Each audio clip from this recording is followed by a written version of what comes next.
Hello and welcome everyone. आज हम पढ़ेंगे क्लास 8 का reaching the age of adolescence. लेकिन उससे पहले जरा मोटू लाल के क्लासरूम में चलते हैं। अरे छिपकली, क्या तुम मेरे साथ समोसा खाने चलोगी? वो भी एक्स्ट्रा चटनी के साथ। चलो ना प्लीज। अरे मोटू लाल, मैं बिल्कुल चलूंगी तुम्हारे साथ। A few moments later. अरे छिपकली, 2 महीने पहले तुम्हारी हाइट तो मेरी ही जितनी हुआ करती थी। अचानक से तुम्हारी हाइट इतनी बढ़ कैसे गई है? साथ में तुम थोड़ी बड़ी भी लगने लगी हो, यानी कि मैच्योर लगने लगी हो। अब हम दोनों समोसा खाने नहीं जा सकते एक साथ। लोग हमें देखकर क्या सोचेंगे? अरे मोटू लाल, क्या तुम्हें प्यूबर्टी के बारे में नहीं पता? गर्ल्स जो हैं वो बॉयज से पहले प्यूबर्टी हिट करती हैं, इसलिए हमारी हाइट अचानक से इतनी बढ़ जाती है तुमसे पहले। वैसे सच बोलूं तो मुझे बिल्कुल भी नहीं पता प्यूबर्टी के बारे में। मैं मन्नू भैया से पूछ लूंगा, फटाफट ये पूरा चैप्टर समझ लूंगा। बिल्कुल, इस चैप्टर के अंदर हम लोग जानेंगे एडोलेसेंस और प्यूबर्टी का मतलब। एनिमल्स साथ में ह्यूमन बीइंग्स भी रिप्रोड्यूस कर सकते हैं आफ्टर अ सर्टेन एज। कम एज के अंदर ह्यूमन बीइंग्स रिप्रोड्यूस नहीं कर सकते, तो एक सर्टेन एज के बाद ही रिप्रोड्यूस कर सकते हैं, जब वो क्या हो जाए, एडल्ट हो जाए। तो ये सारे चेंजेस जब हमारी बॉडी के अंदर आते हैं, जब हम एडल्ट बनना शुरू होते हैं, तो ये जो सारे चेंजेस ये आते किस चीज़ की वजह से हैं? हार्मोन्स की वजह से। हार्मोन्स क्या होते हैं? हार्मोन्स स्पेशल टाइप के केमिकल्स होते हैं जिनको हमारा ब्रेन सिग्नल देता है रिलीज़ करने के लिए। हमारा ब्रेन सिग्नल देता है कि अब हार्मोन्स रिलीज़ करे जाएं। हार्मोन्स केमिकल रिलीज़ होता है हमारी बॉडी के अंदर, और ये जो हार्मोन्स होते हैं ये हमारी बॉडी को सिग्नल देते हैं कि अब हमें ग्रो करना है। तो ये जो हार्मोन्स है इन्हीं की हेल्प से हमारी बॉडी ग्रो करती है, और फिर हम लोग केपेबल हो पाते हैं रिप्रोडक्शन करने के। तो इसी वजह से कोई भी बच्चा रिप्रोड्यूस नहीं कर पाता, जबकि एडल्ट रिप्रोड्यूस कर पाते हैं, बेबीज रिप्रोड्यूस कर पाते हैं, पैदा कर पाते हैं बच्चे। What is adolescence? आखिरकार एडोलेसेंस क्या है? देखो, द टाइम पीरियड जब हमारी बॉडी के अंदर बहुत सारे चेंजेस आते हैं और हम लोग रिप्रोडक्टिव मैच्योरिटी पर आते हैं, तो उसे ही हम लोग बोलते हैं एडोलेसेंस। अब ये रिप्रोडक्टिव मैच्योरिटी क्या है? एक ऐसा पीरियड जब हम बच्चे पैदा कर सकते हैं। ये जो पीरियड है ये कब शुरू होता है? 11 ईयर्स की एज से शुरू होता है, और लगभग हम लोग इस पीरियड को कंप्लीट कर पाते हैं फ्रॉम 18 टू 19 ईयर्स। जो एडोलेसेंस है वो गर्ल्स के अंदर जल्दी बिगिन होता है, और जबकि जो बॉयज़ हैं वो लगभग 2 साल बाद एडोलेसेंस की एज में आते हैं, मतलब एडोलेसेंस उनका स्टार्ट होता है। What is puberty? प्यूबर्टी का मतलब क्या होता है? बहुत सारे चेंजेस हमारी बॉडी के अंदर आते हैं ड्यूरिंग द एडोलेसेंस, जिसकी वजह से हम लोग बोल सकते हैं कि इस बच्चे को प्यूबर्टी हो गई है। तो अब ये प्यूबर्टी क्या हो गई है? मतलब कि ये एडोलेसेंस हो गया, और इसकी बॉडी के अंदर ड्यू टू एडोलेसेंस बहुत सारे चेंजेस आ रहे हैं। अच्छा, ये एडोलेसेंस क्या था? एडोलेसेंस अभी हमने पढ़ा था कि क्या था? Reaching the reproductive maturity. जब हम लोग रिप्रोडक्टिव मैच्योरिटी को रीच कर रहे हैं, या वो वाला टाइम पीरियड जब हम रिप्रोडक्टिवली मैच्योर हो रहे हैं, तो उसे बोलते हैं एडोलेसेंस। प्यूबर्टी जो है वो टीनेजर्स के अंदर ख़त्म हो जाती है आफ्टर अटेनिंग सेक्शुअल मैच्योरिटी। तो जब हम पूरा अच्छे से मैच्योर हो गए सेक्सुअली, तो प्यूबर्टी का पीरियड खत्म हो जाता है। वीडियो में आगे जाने से पहले आप सबको एक इम्पॉर्टेंट इन्फॉर्मेशन देनी है। बहुत सारे बच्चों ने मुझे कमेंट और ईमेल करा कि सर, जो हमने मेंबरशिप परचेज करी थी और हमें नोट्स और सैम्पल पेपर मिले थे, वो एग्ज़ाम में बहुत हेल्पफुल थे। इसी वजह से प्लीज़ आप मेंबरशिप प्राइस इंक्रीज मत करो। तो आप सबके लिए गुड न्यूज़ है कि मेंबरशिप का प्राइस इंक्रीज नहीं होने वाला, 299 ही रहने वाला है। इसके साथ साथ एक और एक्साइटिंग न्यूज़ है। इस कॉस्ट को और भी अफोर्डेबल बनाने के लिए पहले 1000 बच्चों को मिलने वाला है 70% डिस्काउंट। तो फटाफट अभी मेंबर बन जाओ।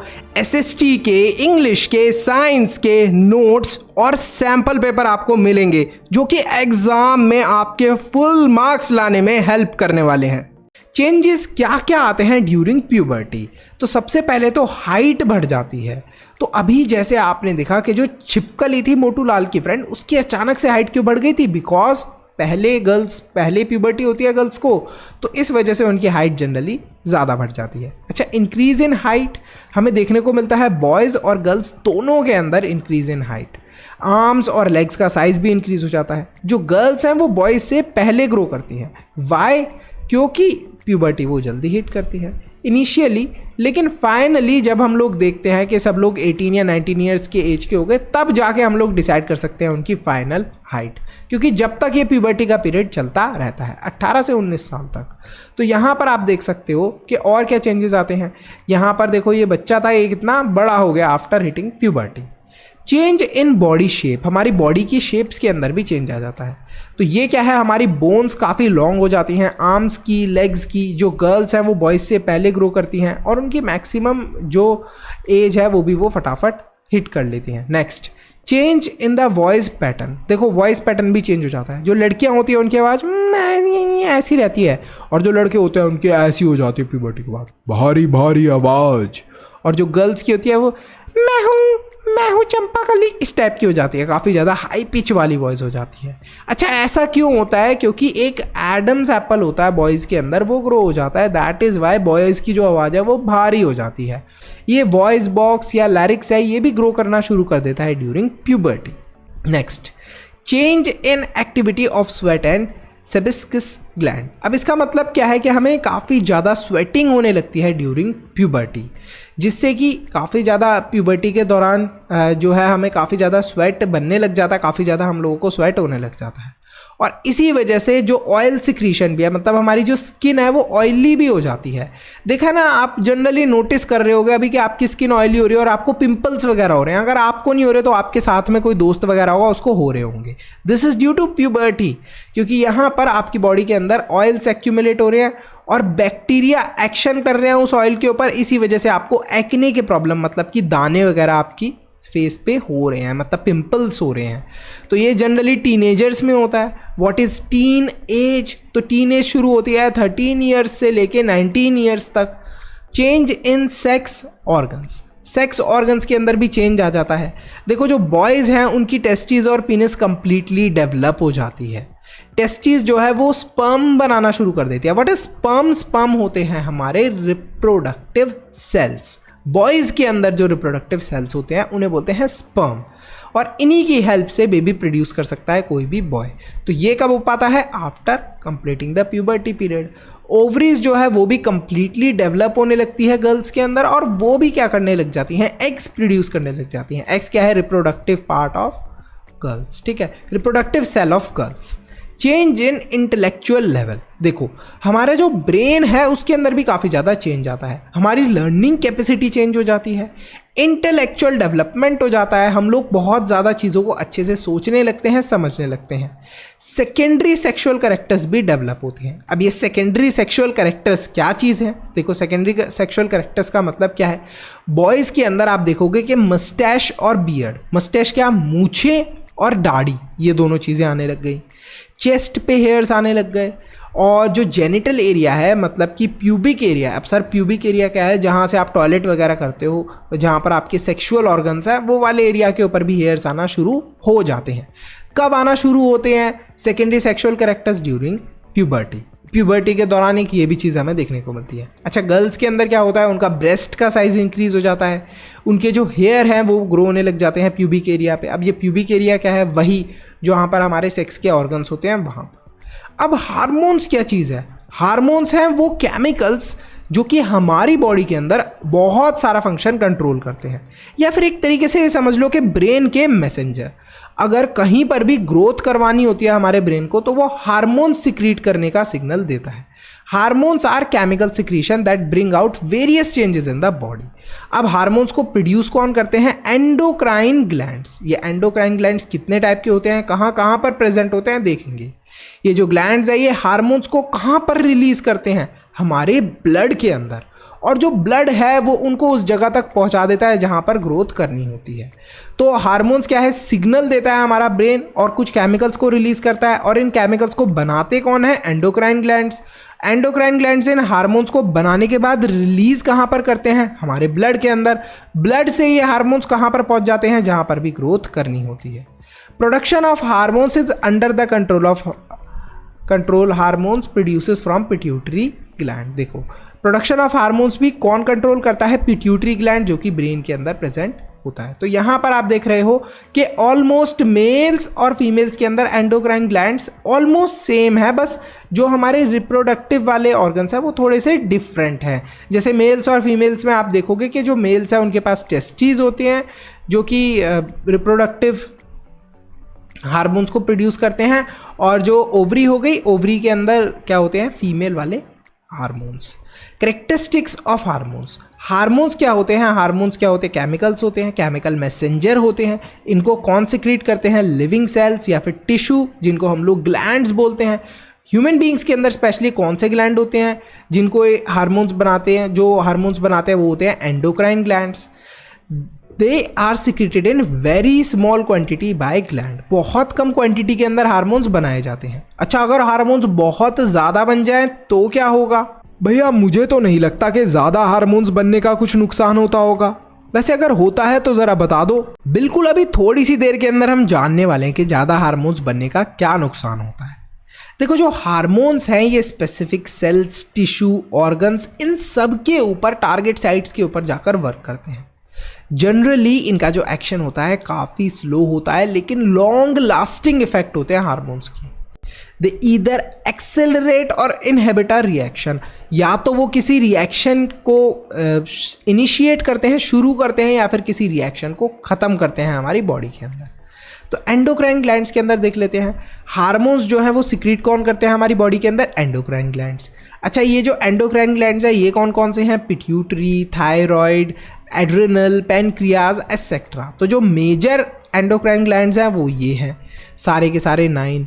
सबसे पहले pituitary, hypothalamus, pineal, thyroid, parathyroid, thalamus, pancreas, adrenal, testes जो है वो मैन के अंदर है और ओवरी वुमेन्स के अंदर है। इन सब का मतलब क्या है और ये ग्लैंड्स कौन कौन से हार्मोन्स बनाते हैं, ये सारी चीज़ें हम इस चैप्टर में डिटेल में समझेंगे। एक फीडबैक मैकेनिज्म होता है पॉजिटिव और नेगेटिव जो कि हार्मोन्स को रेगुलेट करता है। मतलब कि अगर कहीं पे बहुत ज़्यादा ग्रोथ हो गई तो हार्मोन्स को सिग्नल मिल जाता है कि यहाँ पर ज़्यादा ग्रोथ हो गई, अब हमें रुक जाना चाहिए, यहाँ पर अब हमें नहीं जाना चाहिए, या फिर और ज़्यादा प्रोड्यूस नहीं होना चाहिए। तो इसी को बोलते हैं positive and negative feedback mechanism. सबसे पहले बात करते हैं पिट्यूटरी ग्लैंड की। पिट्यूटरी ग्लैंड एक पी यानी कि एक छोटे से मटर के दाने के जितना होता है। ये ब्रेन में कुछ इस जगह पर प्रेजेंट होता है, ग्रोथ हार्मोन बनाता है ये।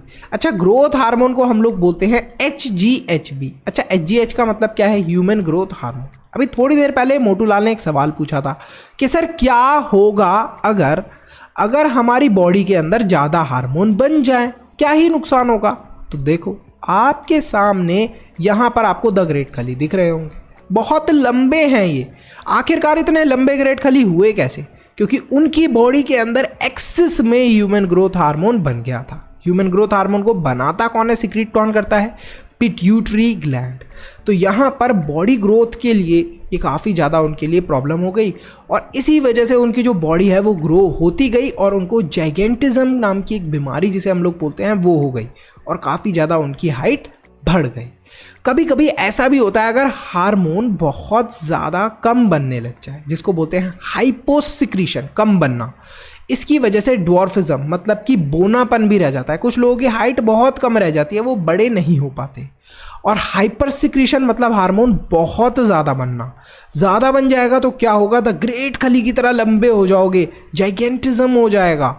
बच्चों के अंदर भी ये देखने को मिलता है, बहुत लंबे हो जाते हैं बच्चे अपनी एज के हिसाब से। फिर आता है थायराइड ग्लैंड। थायराइड ग्लैंड हमारे गले में कहीं इस जगह पर प्रेजेंट होता है, ठीक है। It is located close to trachea in the neck. ये जो हार्मोन, ये जो ग्लैंड है, ये कौन सा हार्मोन बनाता है, थायरोक्सिन हार्मोन। अच्छा, पिट्यूटरी ग्लैंड कौन सा हार्मोन बनाता है, अभी अभी हमने पढ़ा, ग्रोथ हार्मोन। इसको कभी कभी हम लोग ह्यूमन ग्रोथ हार्मोन भी बोलते हैं, क्योंकि ह्यूमंस के अंदर अगर है तो ह्यूमन ग्रोथ हार्मोन। अब ये जो थायरोक्सिन है ये किस काम आता है, ये हमारे मेटाबॉलिज्म मतलब खाने पीने के रिलेटेड जो भी एक्टिविटी होती है उससे पूरा कंट्रोल करता है। अगर थायरोक्सिन हार्मोन काफ़ी ज़्यादा कम बनने लगे, यानी कि हाइपोसिक्रीशन होने लगे, हाइपो का मतलब होता है कम, अगर कम बनने लगे तो क्या होगा, हाइपोथायरॉयडिज्म नाम की एक बीमारी हो जाएगी। अच्छा, इस बीमारी से क्या क्या प्रॉब्लम्स देखने को मिलती है, एक तो ग्वाइटर, यहाँ पर ऐसे गले के अंदर स्वेलिंग, माइक्सोडीमा एक और बीमारी होती है, टेस्टिनिज्म यहाँ पर आपको दिख रहा है ये फेस पे ऐसे निशान और स्वेलिंग वगैरह हो जाना, ये कुछ इस तरीके की अलग अलग तरीके की बीमारियाँ हो जाती हैं।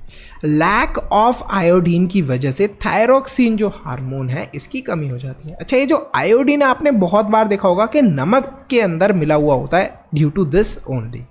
इसी वजह से आपने बहुत बार देखा होगा कि जो लोग ऐसा नमक खाता है जिसके अंदर आयोडीन नहीं होता तो उनके गले के अंदर कुछ ऐसे स्वेल सा हो रखा होता है। This is goitre. Excess secretion मतलब अगर बहुत ज़्यादा थायरोक्सिन हार्मोन बनने लगे तो उस चीज़ को बोलते हैं हम लोग हाइपर। देखो याद रखना, आगे भी अभी हम पढ़ेंगे बहुत सारे हार्मोन्स के बारे में। हाइपर का मतलब ज़्यादा, हाइपो का मतलब कम।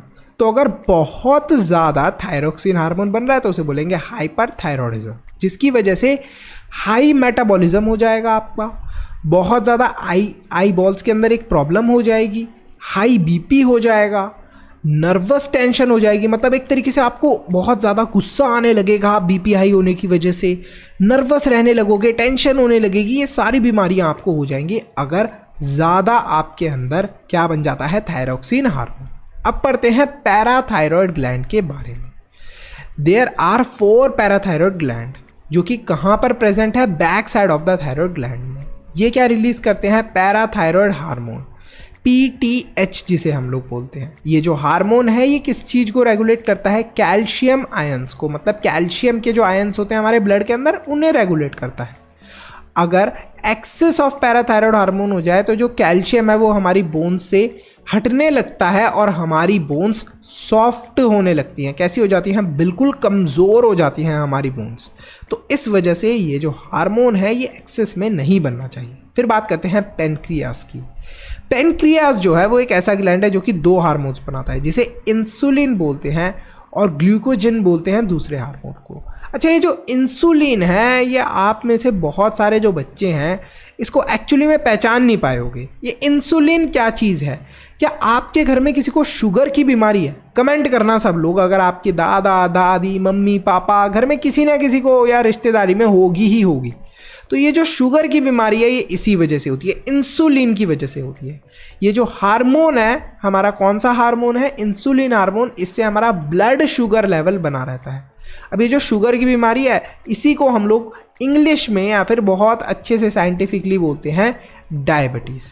डेफिशिएंसी हो जाती है इंसुलिन की, जब इंसुलिन कम हो जाता है उसकी वजह से वो डायबिटीज़ हो जाती है।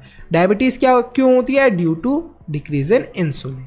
अब पढ़ते हैं एड्रिनल ग्लैंड के बारे में। अच्छा, ये जो एड्रिनल ग्लैंड है इसको फाइट और फ्लाइट वाली सिचुएशन में हम लोग यूज़ करते हैं। 2 एड्रिनल ग्लैंड होते हैं जो कि अपर पार्ट जो हमारा किडनी का होता है वहाँ पर कहीं पर लोकेटेड होते हैं। 2 कॉर्टेक्स होती हैं और मेड्यूला होता है। 2 पार्ट्स होते हैं इसके, एक होता है कॉर्टेक्स और दूसरा होता है मेड्यूला।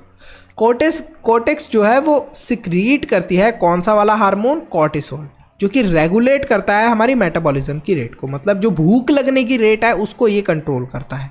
नेक्स्ट मेड्यूला क्या करता है, हार्मोन लाइक एड्रेनलाइन को प्रोड्यूस करता है। अब ये जो एड्रेनलाइन हार्मोन है ये कहाँ पर काम आता है, मान लो आपके पीछे एक डॉगी लग गया, अब डॉगी आपके पीछे लगा तो आपकी स्पीड अचानक से इंक्रीज हो जाती है ड्यू टू दिस हार्मोन। अच्छा, एक मैंने न्यूज़ में एक स्टोरी सुनी थी, तो एक स्टोरी किसकी थी, एक औरत की स्टोरी थी। तो एक औरत जिसका एक्सीडेंट में कार पलट जाती है और कार पलटने की वजह से अंदर उसका बच्चा उस गाड़ी के दबा रह जाता है। अब वो औरत जो कि मतलब घर में इतना ज़्यादा कहाँ स्ट्रांग होगी, इनफैक्ट मैन भी इतने स्ट्रांग कहाँ होंगे, उस औरत ने पता है क्या करा था, उस पूरी गाड़ी को स्ट्रेट कर दिया था, पलट दिया था, सीधे कर दिया था उठाकर। मैं तो सरप्राइज होगा, मैंने कहा ये तो सुपरमैन होगी शायद।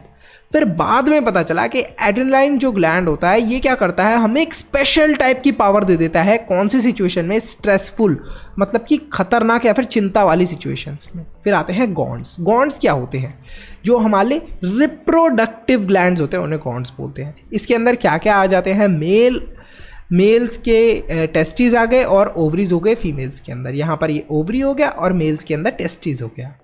मेल के अंदर जो सेक्स हार्मोन होता है उसे बोलते हैं हम लोग टेस्टोस्टेरोन। अच्छा, इस टेस्टोस्टेरोन की वजह से ही जो मेल्स होते हैं उनकी बॉडी के ऊपर आपको हेयर वगैरह देखने को मिलते हैं, दाढ़ी वगैरह देखने को मिलती हैं।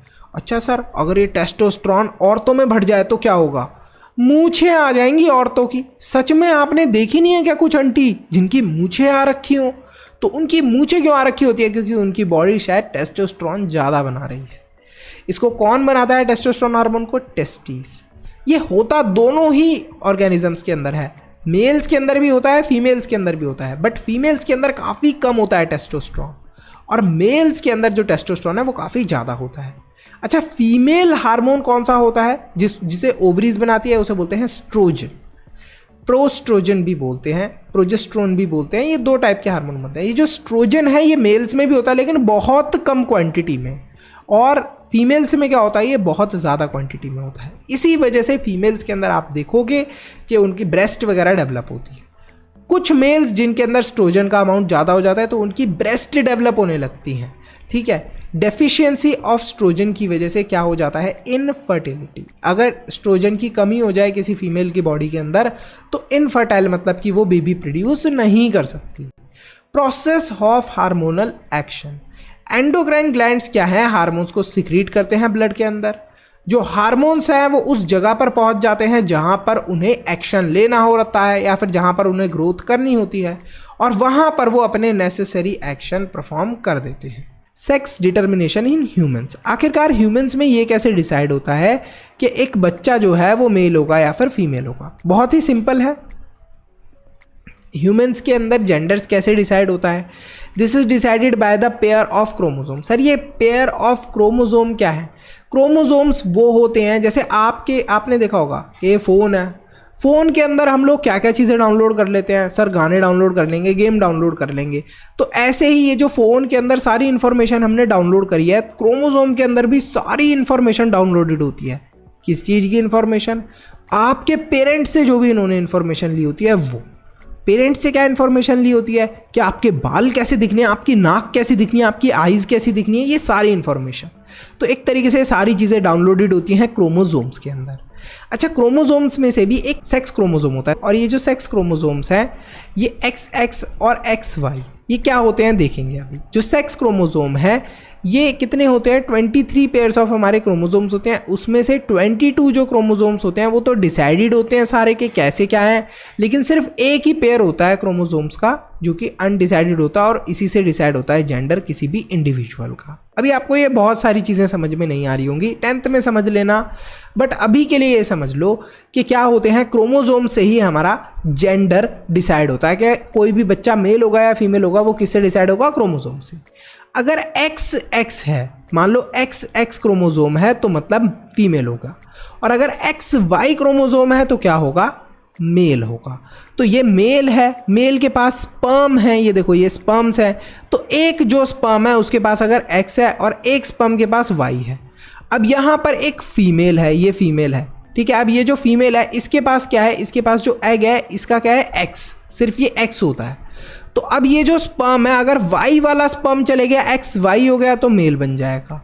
अगर XX मतलब ये जो X वाला स्पर्म है ये चले गया इसके अंदर और इसके अंदर बेबी इसने फॉर्म कर दिया, तो XX वाले क्रोमोसोम से क्या फॉर्म हो जाएगा? फीमेल फॉर्म हो जाएगी।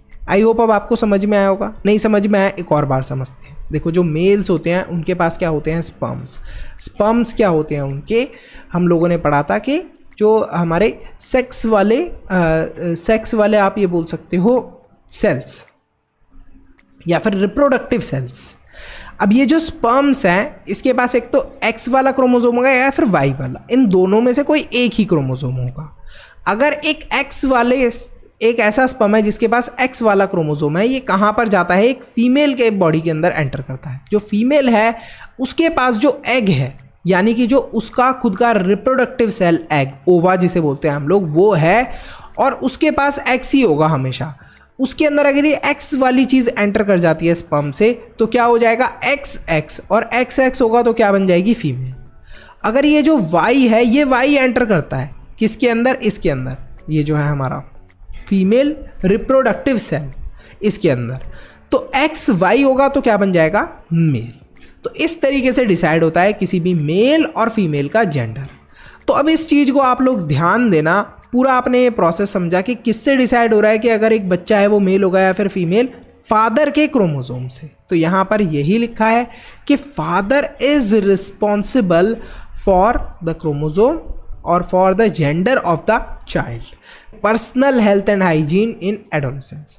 पर्सनल हेल्थ का मतलब क्या है? देखो, जब आप एडोलेसेंस की एज में हो, जब आपकी बॉडी डेवलप हो रही है, तो इस समय आपकी बॉडी को खाने की सबसे ज़्यादा ज़रूरत होती है। होती तो हर समय ही है, बट इस समय आप ज़्यादा अच्छा खाना खाओ, बैलेंस डाइट खाओ, राइट पोर्शंस में खाओ। मतलब बहुत ज़्यादा मत खाओ, नहीं तो बहुत मोटे हो जाओगे या कुछ ना कुछ साइड इफेक्ट हो जाएगा उसका।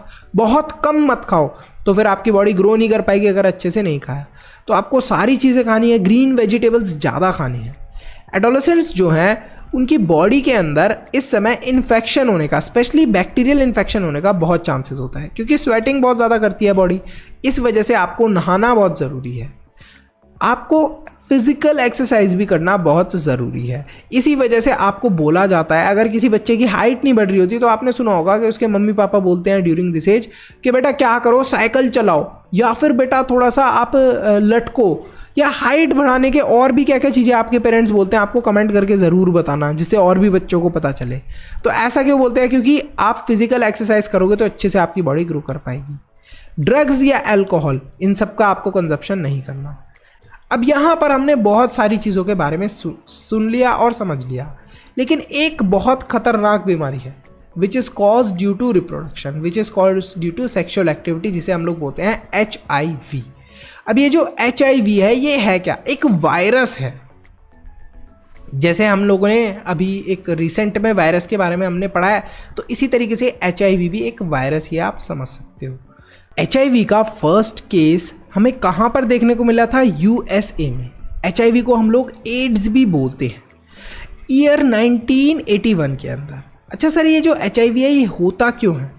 जब आप सेक्स कर लेते हो विदाउट प्रॉपर नॉलेज, अगर आपको नॉलेज नहीं है और आपने कुछ प्रिकॉशंस नहीं लिए, तब ये बीमारी होने के चांसेस हैं। फ्रेंच साइंटिस्ट लूक ने इन्हें डिस्कवर करा था। 1984 के अंदर अमेरिकन वायरोलॉजिस्ट ने इसका नाम रखा था, और इसका नाम क्या था? एड्स। जो नेम HIV है, इसको किसने सजेस्ट करा? इंटरनेशनल कमेटी ने, जो कि नेम्स रखते हैं ऐसे वायरसेस के, और फाइनली इस वायरस का नाम रख दिया गया। अच्छा, ये जो वायरस है ये इंडिया के अंदर कब आया था? ये आया था चेन्नई के अंदर इन 1987। फर्स्ट केस हमें देखने को मिला था HIV का। एड्स, या फिर इसे हम लोग बोलते हैं एक्वायर्ड इम्यून डेफिशिएंसी सिंड्रोम, काफ़ी खतरनाक बीमारी है। जैसे आपने कोविड के बारे में सुना है ना, ये उससे भी खतरनाक बीमारी है। ये क्या करता है? ये हमारी बॉडी के अंदर जो कुछ गुड हमारा एक सिस्टम होता है ना, जो बीमारियों से लड़ने वाला हमारी बॉडी के अंदर, उसको वीक कर देता है। जो हमारी बॉडी के अंदर बीमारियों से लड़ने वाला सिस्टम होता है उसे इम्यूनिटी बोलते हैं, उसको ये कमज़ोर कर देता है। तो इंसान को अगर नॉर्मल खांसी जुकाम भी होता है तो उसको काफ़ी ज़्यादा प्रॉब्लम होती है और डेथ तक हो जाती है। तो यहीं पर जो हमारा ये चैप्टर है ये ख़त्म होता है। लेकिन आप सबके लिए एक क्वेश्चन है कि सेकेंडरी सेक्सुअल कैरेक्टरिस्टिक्स बॉयज़ के अंदर क्या होते हैं, कमेंट सेक्शन के अंदर ज़रूर बताना। इस चैप्टर के अगर आपको सैम्पल पेपर चाहिए तो आपको क्या करना है, और सैम्पल पेपर हैं क्या चीज़? देखो, सैम्पल पेपर और नोट्स बहुत इंपॉर्टेंट है आपके लिए। नोट्स जिनसे अभी हमने पढ़ाई करी है, पूरा चैप्टर आपको पढ़ने की ज़रूरत नहीं है, बस ये नोट्स पढ़ लो एग्ज़ाम से पहले और काम हो जाएगा। अच्छा, फिर सर सैम्पल पेपर क्या है? ये जो आपने पूरे नोट्स पढ़े हैं या फिर जो आपकी पूरी बुक है, उसमें से जो भी क्वेश्चंस आपके एग्ज़ाम में आ सकते हैं वो आपको सैम्पल पेपर के अंदर मैंने दे दिए हैं। अगर आपने सैम्पल पेपर इस चैप्टर का सॉल्व कर लिया तो मतलब 90% अबव तो आना तय है आपके एग्ज़ाम के अंदर। कैसे मिलेंगे सैम्पल पेपर और नोट्स? सब्सक्राइब करना है, उसके साथ में एक ज्वाइन का बटन है, उस पर क्लिक करके मेंबर बन जाना है। आपको सैम्पल पेपर नोट्स मिलने के साथ साथ शाउट आउट भी मिलेगा, स्पेशली कम्युनिटी टैब के अंदर। तो see you in the next video, bye bye till then.